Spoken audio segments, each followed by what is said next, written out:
વિદ્યાભ્યસનમ વ્યસનમ, વિદ્યાનો અભ્યાસ સ્વાધ્યાય કરો. આપણે જે કંઈ વાંચતા લખતા હોય સાંભળતા હોઈએ તેનું સ્વાધ્યાય કરવું જોઈએ, મનન કરવું જોઈએ. એટલે એ એક આપણામાં વ્યસન હોવું જોઈએ. બીજું આપણે જો સમજવું હોય તો આ વેદોનો પણ સાર છે. વેદોપનિષદામ સારા જાતા ભાગવતી કથા. વેદ અને ઉપનિષદનો આ સાર છે.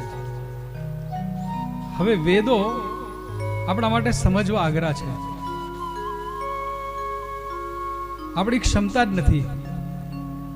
એટલે અહીંયા કહ્યું કે આપણે એનું નવનીત એનું કાઢીએ, માખણ કાઢીએ. સંખ્યા તરફ જોતા નથી.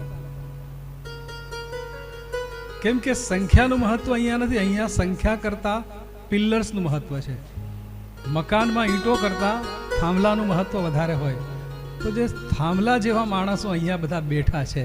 એટલે તેવી જ રીતે અહીંયા પણ એ કહ્યું કે આપણે જે સાર છે તે થાંભલા અહીંયા મૂકી દીધા છે. ભાગવતની અંદર કહ્યું કે ચતુશ્લોકી 4 શ્લોક ભગવાન નારાયણે બ્રહ્માજીને કહ્યા હતા.